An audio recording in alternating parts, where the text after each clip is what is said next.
जब पूरी दुनिया खामोश थी और अंग्रेज भारत पे अत्याचार कर रहे थे, तब आग का एक धधकता हुआ गोला खड़ा हुआ, जिसका नाम था नहीं। नाम था नहीं, नाम है, क्योंकि ऐसे देशभक्त कभी भी थे नहीं होते, और जिनका नाम है सुभाष चंद्र बोस। जिनके पास ना सरकार थी ना सेना, फिर भी उन्होंने भारतवासियों को बुलाया, भारतवासियों का आह्वान किया और कहा, तुम मुझे खून दो, मैं तुम्हें आजादी दूंगा। नेताजी जैसे क्रांतिकारियों ने साबित कर दिया कि इतिहास के पन्ने केवल पढ़ने के लिए नहीं होते, बल्कि अपने खून से सींचने के लिए भी होते हैं, अपने खून से लिखने के लिए भी होते हैं। तो दोस्तों, आज 23 जनवरी है और आज के दिन हम सुभाष चंद्र बोस के जन्म दिवस को सेलिब्रेट करते हैं, और आज ही के दिन पराक्रम दिवस मनाया जाता है। पराक्रम दिवस के दिन हम सुभाष चंद्र बोस के शौर्य, साहस और बलिदान को याद करते हैं। आज का लेक्चर सुभाष चंद्र बोस जी के बलिदान को ही डेडिकेटेड है।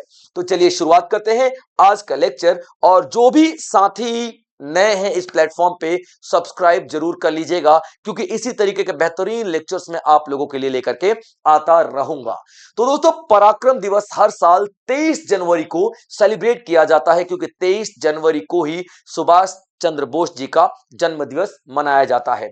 और ये दिन को ऑब्जर्व किया गया था पहली बार 2021 में भारत सरकार के द्वारा, कि हां, अब 2021 से हर साल हम लोग 23 जनवरी को पराक्रम दिवस के रूप में सेलिब्रेट करने वाले हैं। और सुभाष चंद्र बोस जी के नाम पे एक इंपॉर्टेंट अवार्ड की घोषणा भी की गई थी, जिनका नाम है आपदा प्रबंधन पुरस्कार, यानी कि डिजास्टर मैनेजमेंट अवार्ड। अब आप सोच के देखिए, डिजास्टर मैनेजमेंट का मतलब क्या है। डिजास्टर मैनेजमेंट, डिजास्टर यानी कि आपदा, एक तूफान आने वाला है, इसके बारे में आपको पहले से ही पता होना चाहिए, इसके बारे में आपकी प्लानिंग पहले से ही होनी चाहिए, इसके बारे में आप सब कुछ सोच समझ के पहले ही बैठे हो, ताकि तूफान आए और आप उस तूफान को मुट्ठी में जकड़ लो। यही है सुभाष चंद्र बोस की रणनीति। इतना बड़ा तूफान, इतनी बड़ी प्रॉब्लम सामने, अंग्रेजी सेना खड़ी है, और फिर भी एक अकेले सुभाष चंद्र बोस ने आजाद हिंद फौज को नियंत्रित किया, आजाद हिंद फौज को कंट्रोल किया, आजाद हिंद फौज का नेतृत्व किया, और अंग्रेजों के खिलाफ ही युद्ध छेड़ दिया। और युद्ध तो छेड़ा ही छेड़ा, अंग्रेजों को मजबूर कर दिया भारत छोड़ने पर। तो आप सोचिए, ये जो आपदा प्रबंधन पुरस्कार दिया जा रहा है, तो नेताजी की किस सोच के साथ इसको लिंक करके नाम दिया गया है, और किस सोच के साथ लिंक करके ये पुरस्कार का आयोजन किया गया है। दूरदर्शी, दूर से देखो आपदा आ रही है, सुभाष चंद्र बोस दूरदर्शी थे। जो बाकी क्रांतिकारी आज प्लानिंग बना रहे हैं, सुभाष चंद्र बोस कई रोज पहले बना चुके होते थे। ये सुभाष चंद्र बोस की दूरदर्शिता थी, और इसीलिए आपदा प्रबंधन अवार्ड जो है उनके नाम पे दिया जाता है, जिसका एडमिनिस्ट्रेशन करती है नेशनल डिजास्टर मैनेजमेंट एक्ट, यानी कि आपदा प्रबंधन को मैनेज करने वाली एनडीएमए जो है वो मैनेज करती है। ठीक है बच्चों, हर साल 23 जनवरी को यह अवार्ड दिया जाता है। पराक्रम दिवस के बारे में आपको बता चुका हूं। ये सुभाष चंद्र बोस जी का करेज, डिसिप्लिन, पैट्रोटिज्म, यानी कि उनकी हिम्मत, उनकी डिसिप्लिन, उनकी देशभक्ति, उनकी निस्वार्थ देश की सेवा को ध्यान में रख करके पराक्रम दिवस मनाया जाता है। पराक्रम दिवस हर साल इसलिए मनाया जाता ताकि कहीं कुछ ऐसी गतिविधियां ना हो जाए हमसे भूल चूक से भी, कि हमारी आने वाली जनरेशन सुभाष चंद्र बोस की लीगेसी को भूल जाए। हमारी आने वाली जनरेशन को पता होना चाहिए कि जिस आजाद हवा में सांस लिया जा रहा है, ये आजाद हवा उनको वैसे ही नहीं मिली। ये आजाद हवा सुभाष चंद्र बोस जैसे न जाने कितने ही क्रांतिकारियों के खून से मिली है, कितने ही क्रांतिकारियों के बलिदान से मिली है। तो 23 जनवरी इसीलिए इंपॉर्टेंट है बच्चों। और आप देखोगे, सुभाष चंद्र बोस ही नहीं, न जाने कितने ऐसे क्रांतिकारी हैं जिनके बारे में आप लोगों को शायद पता नहीं है। इस तरीके के और भी बहुत सारे लेक्चर्स मैं आप लोगों के लिए लेकर के आऊंगा। मैं एक सीरीज शुरू करूंगा, स्टार्ट करूंगा, जहां पे आप ऐसे क्रांतिकारियों के बारे में जानोगे, सोचोगे, समझोगे, जिन्हें इतिहास में उतनी जगह नहीं मिली जितनी की जगह मिलनी चाहिए थी। तो देखिए आगे, नेताजी सुभाष चंद्र बोस के बारे में कुछ हम और जानते हैं। इनका जन्म 23 जनवरी को 1897 कटक यानी कि उड़ीसा में हुआ था। आगे की इन्होंने पढ़ाई अपनी प्रेसिडेंसी कॉलेज कलकत्ता में की, और इन्होंने उस दौर में, भाई साहब, उस दौर में अंग्रेजों की इतनी बड़ी कठिन परीक्षा पास की, आईसीएस की परीक्षा पास करके सिविल सर्वेंट बने। सोचिए, आज आप लोग तैयारी कर रहे होंगे नौकरी, सरकारी नौकरी पाने की, और ये सरकार जबकि हमारी ही है। उस टाइम सरकार ब्रिटेन की थी और ब्रिटेन के सरकार में उन्होंने एक पद हासिल किया, और जिसका एग्जाम भी कहीं भारत में नहीं होता था। इसका एग्जाम ब्रिटेन में जाके देना पड़ता था, लंदन में जाके देना पड़ता था, और तब ये सिविल सर्वेंट बने थे।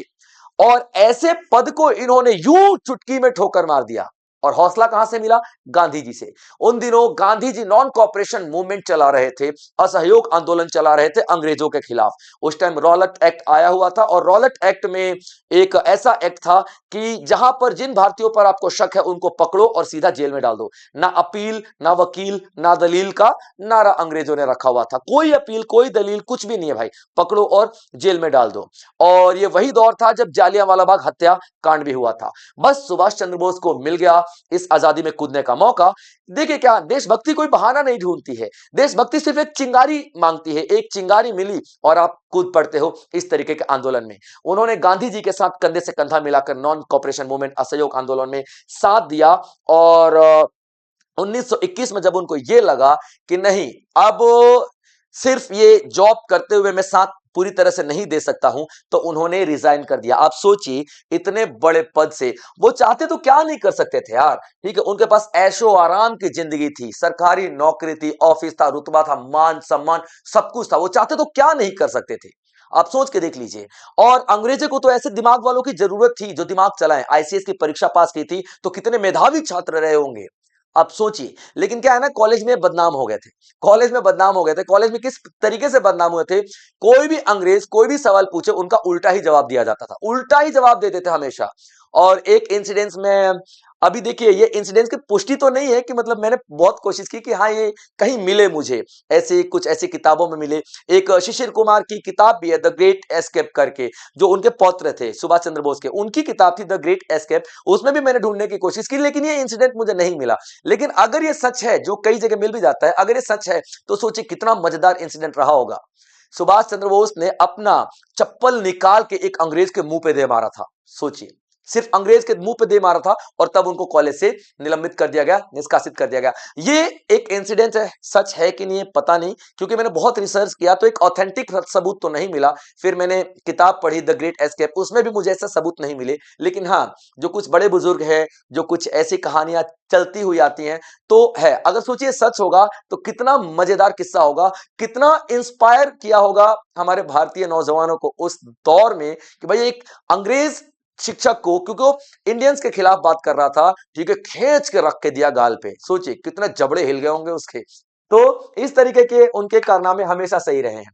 और आगे जब उन्होंने गांधी जी को ज्वाइन किया तो उन्होंने ऑल इंडिया यूथ कांग्रेस बनाया 1923 में, और एक्टिवली पार्टिसिपेट किया अपने दोस्तों के साथ मिलकर के सिविल डिसोबीडियंस मूवमेंट में। सिविल डिसोबीडियंस मूवमेंट यानी कि सविनय अवज्ञा आंदोलन, जो कि आगे चल के गांधी जी के द्वारा शुरू किया गया था। उसके बाद इंडियन नेशनल कांग्रेस में बहुत अच्छी भूमिका निभाई, और सेशन, जो हरिपुरा सेशन था 1938 का, वहां पे इनको अध्यक्ष चुना गया। और उसके बाद जो 1939 वाला सेशन था, त्रिपुरी सेशन, यहां पर भी इनको री इलेक्ट किया गया। लेकिन यहां पर थोड़ा कांग्रेस दो हिस्सों में बट गया था। ठीक है, तो आप देखिए गांधी जी के जो पट्टाभी सीतारामैया जो थे, ठीक है, तो उनको गांधी जी ने नॉमिनेट किया था कि भैया इनको बनाना चाहिए कांग्रेस का अध्यक्ष। लेकिन यहां पे वोट मिल गए सुभाष चंद्र बोस को। तो कहीं ना कहीं कांग्रेस दो खेमों में बट चुकी थी। और सुभाष चंद्र बोस यहां तक, अब तक सुभाष चंद्र बोस के माइंड में ये चीज आ चुकी थी कि कांग्रेस के मेथड से तो हम आजादी कभी भी नहीं जीत सकते हैं। क्योंकि याद रखिए, ये 1939 चल रहा है, ये 1939 चल रहा है, और हिटलर उधर से सेकेंड वर्ल्ड वॉर शुरुआत कर चुका है। सेकेंड वर्ल्ड वॉर में ब्रिटेन कमजोर पड़ रहा था, और ब्रिटेन को दबाने का, ब्रिटेन से अपनी शर्तें मनवाने का यही इकलौता तरीका था। गांधी जी बोलते थे कि सेकेंड वर्ल्ड वॉर में ब्रिटिशर्स का अगर हम साथ दें तो ब्रिटिशर्स का हृदय परिवर्तन हो जाएगा, तो शायद हमें आजाद कर दें।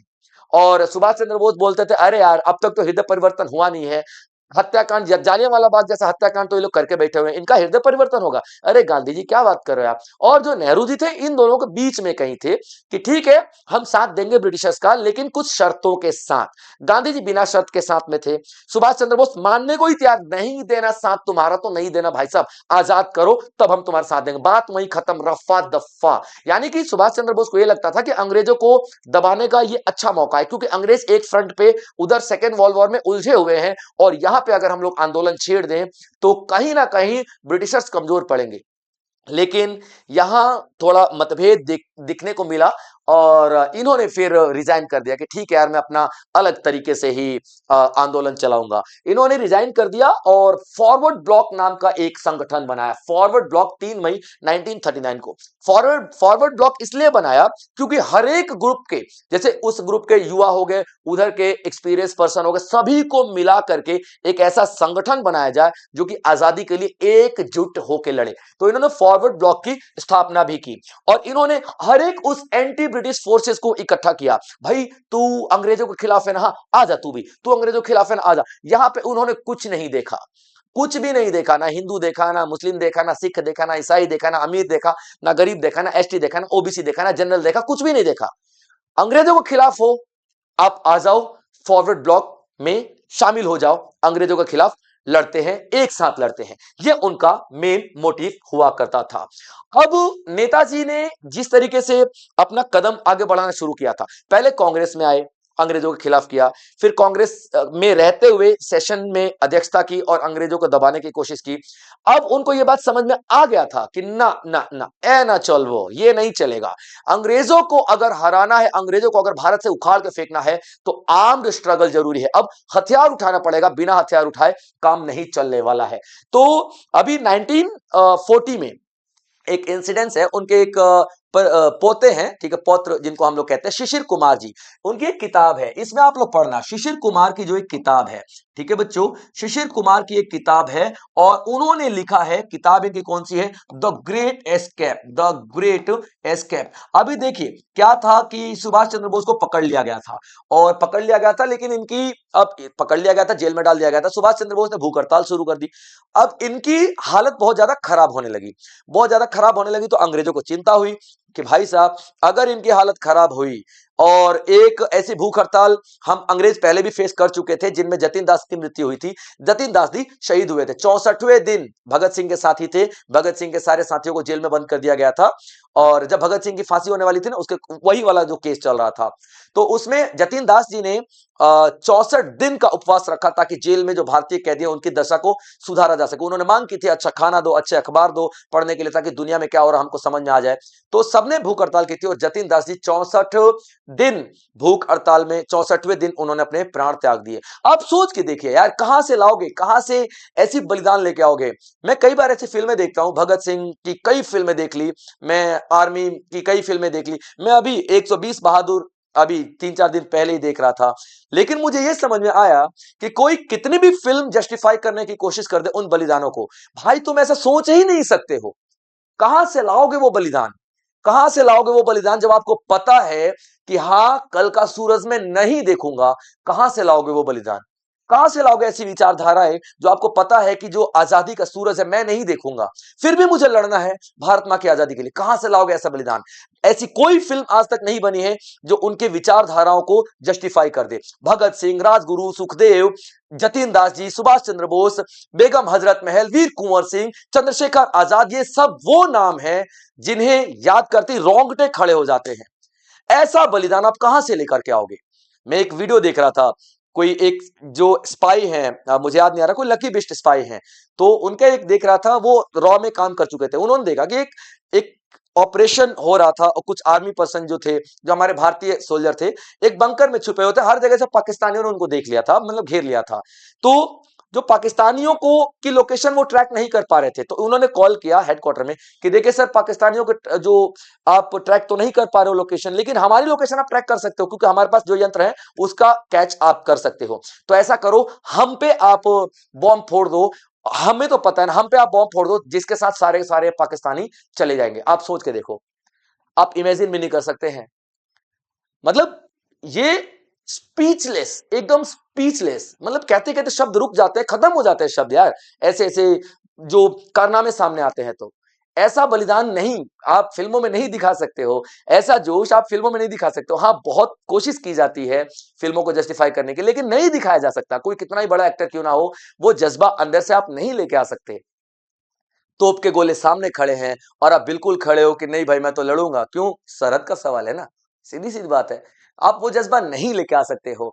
तो अभी नेताजी सुभाष चंद्र बोस ने वही आर्मी का गठन करने का प्लान किया, और इन्होंने आर्मी का गठन करने के लिए एक जो मतलब अपनी गतिविधियां जैसे शुरू की, तो इनको कैद कर लिया गया, गिरफ्तार कर लिया गया। 1940 में जब इनकी भूख हड़ताल से हालत खराब होने लगी, तो इनको घर में भेज दिया गया कि ठीक है, घर में रहेंगे तो सेवा सत्कार होगा, और जब ठीक हो जाएंगे तो इनको लेकर के दोबारा जेल में डाल दिया जाएगा। लेकिन ये वही वक्त था कि शिशिर कुमार जी को बुलाया उन्होंने, यही शिशिर कुमार जिन्होंने किताब लिखी है, शिशिर कुमार जी को बुलाया और बोला कि तुम मेरी भागने में मदद करो।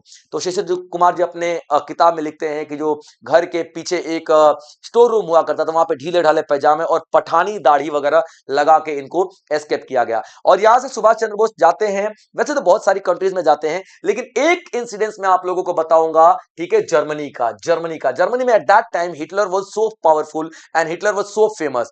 हिटलर हिटलर से इन्होंने मदद मांगी कि अभी देखिए देखिए जर्मनी का अगेंस्ट था ब्रिटेन, ब्रिटेन जर्मनी के अगेंस्ट लड़ रहा था सेकेंड वर्ल्ड वॉर में, और यहां पे हिटलर को अपने फेवर में कर जाना आसान था, इजी था, क्योंकि जर्मनी उस टाइम ब्रिटेन के खिलाफ लड़ ही रहा था। तो सुभाष चंद्र बोस पहुंचे ये इनसे मिलने, जो हिटलर से मिलने के लिए। एक छोटा सा इंसिडेंस है, और जब वो वेट कर रहे थे, इंतजार कर रहे थे, तो एक हिटलर आया और यूं ही टहल के चला गया। सुभाष चंद्र बोस ने कोई प्रतिक्रिया नहीं दी। दूसरा एक और बंदा आया, हिटलर यूं ही टहल के चला गया। हिटलर एक्चुअली बहरूपिया था, है ना, उसके कई रूप थे कि एक अगर हिटलर की मृत्यु हो जाए तो दूसरा खड़ा रहे, तीसरा, मतलब ऐसे बहरूपिया था हिटलर। तो 2 आए, 3 आए, 4 आए, सुभाष चंद्र बोस ने कोई ऐसा प्रतिक्रिया ही नहीं दी। फिर लास्ट में असली हिटलर आया और कंधे पे हाथ रख के बोला, मिस्टर बोस। सुभाष चंद्र बोस ने बोला, ओह मिस्टर हिटलर, हेलो। तो हिटलर ने पूछा उनसे कि आप कैसे पहचाने कि मैं ही हिटलर हूं? तो उन्होंने बोला, सुभाष चंद्र बोस के कंधे पे हाथ रखने की हिम्मत सिर्फ हिटलर ही कर सकता है। इस वजह से मुझे समझ में आया कि आप हिटलर ही हैं। तो दोस्तों, ये पूरी कहानी उस संघर्ष की है जिनको बहुत ही कम मान्यता दी गई है हमारे किताबों में। अभी देखिए, तो उन्होंने यहां पे जर्मनी से हिटलर की मदद ली, और आगे जापान होते हुए फिर वो सिंगापुर में पहुंचे। और सिंगापुर में आप देखोगे कि एक आर्मी बनाई गई थी, आजाद हिंद फौज, है ना। आजाद हिंद फौज के बारे में अक्सर हम लोग पढ़ते हैं कि आजाद हिंद फौज सुभाष चंद्र बोस ने बनाई थी। नहीं, सुभाष चंद्र बोस ने बनाई नहीं थी, वो पहले इंडियन नेशनल आर्मी थी, भारतीय राष्ट्रीय सेना थी। उन्हें आजाद हिंद फौज का नाम दे करके सुभाष चंद्र बोस ने ओवरटेक किया था, यानी कि चार्ज लिया था। ये चीज है, ठीक है बच्चों। तो अब जर्मनी जापान से मिलते हुए उन्होंने पूरी प्लानिंग की, रणनीति बनाई, किस तरीके से भारत को हमको आजाद करना है। और तभी उन्होंने भारतवासियों का यहां आवाहन किया रेडियो के थ्रू, और कहा, तुम मुझे खून दो, मैं तुम्हें आजादी दूंगा। और ये नारा आज भी बोलते समय रोंगटे खड़े हो जाते हैं। मैं अभी जो लेक्चर ले रहा हूं, मैं रोंगटे इस तरीके से खड़े, मुझे समझ में नहीं आ रहा मैं क्या बकवास कर रहा हूं, मुझे कुछ नहीं समझ में आ रहा मैं क्या बोल रहा हूं। लेकिन हाँ, जो दिल में आ रहा बोल रहा हूं। अब क्या लिखा है क्या नहीं मुझे नहीं, जो दिल में आ रहा मैं बोले जा रहा हूं। बस आप लोग सुनते रहना अंत तक, ठीक है, क्योंकि मुझे मजा आ रहा है, मुझे मजा आ रहा है, तो आपको भी मजा आ रहा होगा। चलिए बच्चों, अब देखते हैं। तो आजाद हिंद फौज, इंडियन नेशनल आर्मी। तो इंडियन नेशनल आर्मी यानी कि भारतीय राष्ट्रीय सेना की जो गठन किया था, याद रखेगा, भारतीय राष्ट्रीय सेना। और उस टाइम क्या चल रहा था? सेकेंड वर्ल्ड वॉर चल रहा था, यानी कि द्वितीय विश्व युद्ध चल रहा था। तो बहुत सारे प्रिजनर्स ऑफ वॉर्स को पकड़ लिया गया था। कुछ जापान में पकड़े गए थे, सिंगापुर में पकड़े गए थे। तो वहां पे रास बिहारी बोस जी थे। रास बिहारी बोस जी के बारे में मैं फिर कभी आपको बताऊंगा कि क्या महान पर्सनालिटी थे। मतलब ऐसी पर्सनालिटी कि आप जब इनके बारे में सुनोगे ना, पढ़ोगे ना, तो आपको लगेगा यार ये मतलब भारत की मिट्टी क्या ही है, क्या ही पैदा करती है भारत की मिट्टी यार। आप एक बार जब पढ़ोगे तो आप पढ़ना, ठीक है, मेरा रिक्वेस्ट है आप लोगों से पढ़ना। और मैं कुछ ना कुछ तो लेक्चर जरूर इनके लिए लेकर के आऊंगा, आप लोग देखेगा। बट फिलहाल अभी लेक्चर बहुत बड़ा हो जाएगा, तो सुभाष चंद्र बोस जी के बारे में बात करते हैं। तो रास बिहारी बोस जी ने इंडियन नेशनल आर्मी की स्थापना करवाई थी, और कैप्टन मोहन सिंह से मिलकर, कैप्टन मोहन सिंह कैप्टन हुआ करते थे ब्रिटिश आर्मी में, जिन्हें पकड़ लिया गया था, प्रिजनर ऑफ वॉर थे। तो कैप्टन मोहन सिंह और रास बिहारी बोस जी ने आजाद हिंद फौज, सॉरी, इंडियन नेशनल आर्मी यानी कि भारतीय राष्ट्रीय सेना का निर्माण किया था। सुभाष चंद्र बोस जी आए और उन्होंने चार्ज लिया 1943 में। 42 में सेना बनी और 43 में नेताजी ने चार्ज लिया और आजाद हिंद फौज का नाम दिया। ठीक है कि भैया ये भारतीय राष्ट्रीय सेना नहीं, आजाद हिंद फौज है, यानी हिंद की वो फौज है जो कि आजादी के लिए लड़ेगी। और इन्होंने यहां पर, नेताजी ने यहां पर अनाउंस कर दिया, जितने भी जो विदेशी ताकतें थे उन सबको बोल दिया कि भैया जो बैठे हुए ना वो हमारे भारत में ब्रिटेन, वो हमारी सरकार नहीं है, हम उनको मानते ही नहीं हमारी सरकार है, हम खुद की सरकार बना रहे हैं। तो यहां पे नेताजी सुभाष चंद्र बोस ने एक प्रोविजनल आर्मी बनाई, जिसका नाम उन्होंने अर्जी हुकूमत दिया था, अर्जी हुकूमत आजाद हिंद, अर्जी हुकूमत आजाद हिंद नाम दिया गया था। और स्लोगन दिया, दिल्ली चलो दिल्ली, क्योंकि दिल्ली से अब अंग्रेजों को उखाड़ फेंकना है। ये स्लोगन, ये नारा कई जगह आप लोगों को सुनने के लिए मिलेगा। अभी देखिए, नेताजी सुभाष चंद्र बोस ने जैसे ही यहां आजाद हिंद फौज की स्थापना की, या नाम चेंज करके आजाद हिंद फौज किया, तो इन्होंने सबसे पहले क्या देखा कि देखिए मेरी जो आर्मी रहेगी, मेरी जो आजाद हिंद फौज रहेगी, इसमें कोई भेदभाव नहीं होगा, ना कोई महिला ना कोई पुरुष, कुछ भी नहीं, महिला है पुरुष है सब बराबर। जैसे गांधी जी क्या बोलते थे कि नहीं, महिलाओं को खाना बनाना चाहिए, महिलाओं को, जो क्रांतिकारी हैं उनका सपोर्ट करना चाहिए, उनको खाना वाना खिलाना चाहिए, सेवा सत्कार करना चाहिए, मतलब महिलाओं को वो कमजोर समझते थे। सुभाष चंद्र बोस ने बोला, काय का कमजोरी, काय का कमजोरी है, तुम पिट्ठू लेके चल रहा है ना, तुम पुरुष है ना, तुम भी पिट्ठू लेके चलेगी, समझ में आया, तुम भी पिट्ठू लेके चलेगी। ये कोई भेदभाव नहीं, कोई महिला कोई पुरुष नहीं है, समझे, ठीक है। भारत के लिए सब लड़ेंगे और सब बराबर हैं। सोचिए कितना महान उनकी विचारधाराएं थी, और इनकी तो विचारधाराएं महान थी ही। आप सोचिए उन लड़कियों की, उन महिलाओं की विचारधाराएं कितनी महान थी कि जिन्होंने एक ऐसे दौर में जब औरतों को घर से बाहर निकलना बंद था, एक ऐसे दौर में जब औरतों को बहुत दबाया जाता था, एक ऐसा दौर जिसने सती प्रथा देखा था, एक ऐसा दौर जिसने पर्दा प्रथा देखा था, एक ऐसा दौर जिसने शिक्षा नहीं होने का महिलाओं के लिए दौर देखा था, उस दौर में उन महिलाओं ने बढ़ चढ़कर हिस्सा लिया और आजाद हिंद फौज में पार्टिसिपेट किया। उनके जज्बे, उनके जुनून को सलाम करते हुए सुभाष चंद्र बोस ने रानी लक्ष्मीबाई रेजिमेंट तक बना डाली। रानी लक्ष्मीबाई रेजिमेंट, महिला रेजिमेंट थी, रानी लक्ष्मीबाई, ठीक है, महिला रेजिमेंट थी, रानी लक्ष्मीबाई रेजिमेंट। और इनकी जो हेड थी तो उनको हम लोग लक्ष्मी सहगल के नाम से जानते हैं, यानी कि लक्ष्मी स्वामीनाथन उनका ओरिजिनल नाम था, लेकिन लक्ष्मी सहगल के नाम से हम लोग जानते हैं, लक्ष्मी सहगल के नाम से हम लोग जानते हैं। ये वो महिलाएं थी जिन्होंने नंगे पांव, ये दिखाई दे रहे, ये देखिए ये महिलाएं आपको दिखाई दे रही हैं, हाथों में बंदूक लेके खाकी धारी की हुई हैं और अंग्रेजों के नाक में दम करने के लिए निकल पड़ी। और सबसे पहला अटैक कहां पे किया, कोहिमा और इम्फाल पे अटैक किया। कोहिमा और इम्फाल पे इस तरफ से अटैक हो रहा है और उस तरफ से सेकेंड वर्ल्ड वॉर चल रहा है। अब देखिए ब्रिटिशर्स कहां पे कमजोर पड़े, लेकिन किस्मत ने साथ नहीं दिया और सुभाष चंद्र बोस जी की मृत्यु हो जाती है एक प्लेन क्रैश में। वो ताइवान जा रहे होते हैं तो एक प्लेन क्रैश में उनकी मृत्यु हो जाती है। हालांकि ये बात कई बार कंट्रोवर्शियल रही है कि सुभाष चंद्र बोस की प्लेन क्रैश में मृत्यु हुई थी या उन्होंने जैसे पहले एस्केप कर गए थे, गायब हो गए थे, सीधा चले गए थे रशिया जापान, फिर रशिया जर्मनी, फिर जापान चले गए थे, वैसे ही चले गए और बाहर से उन्होंने लड़ाई को जारी रखा। कुछ ऐसा होता है, अभी कंट्रोवर्सी तो है ना, लेकिन ये नहीं पता। लेकिन हाँ ये बात याद रखिएगा, जो उस टाइम पे जब आजाद हिंद फौज नेताजी के जाने के बाद बहुत कमजोर पड़ी, तो आजाद हिंद फौज की जो आर्मी थी उन पे ट्रायल चलाया गया, अंग्रेजों ने मुकदमा चलाया देशद्रोह का कि भैया तुम तो ब्रिटिश आर्मी से थे, हमारे खिलाफ कैसे लड़े। और लाल किला में खुलेआम ये ट्रायल चला ताकि पूरी भारत सेना देखे कि देखो जो भारतीय सेना के खिलाफ उठेगा, सर उठाएगा, उसका यही अंजाम होगा। बस साला उनको क्या पता था, उनको क्या पता था कि यहाँ पे भारतीय लोग और गुस्से में आएंगे, अरे हमारे भारतीय भाइयों के साथ ऐसा हो रहा है। वहां पे एक ऐसा सैलाब आया कि वो थमा ही नहीं। हमारे फौजी भाइयों के फेवर में अदालतें खुलने लगी, हमारे फौजी भाइयों के फेवर में वकील आने लगे, किसान आने लगे, विद्यार्थी आने लगे, जॉब छोड़ छोड़ के आने लगे, कॉलेज सब कुछ छोड़ छोड़ के उनके फेवर में आने लगे। अंग्रेजों ने सोचा था कि वो डरेंगे, नहीं डरे नहीं, इनके हौसलों से और भी ज्यादा वो उग्र हो गए, इनको हौसले से और भी ज्यादा इंस्पायर हो गए और अंत में रिजल्ट आप सभी को पता है, 15 अगस्त 1947 को भारत आजाद हो चुका। हाँ, तो ये पूरी कहानी हमारे नेताजी सुभाष चंद्र बोस की हिम्मत की, लीडरशिप की, त्याग की और उनके देशभक्ति की कहानी है दोस्तों।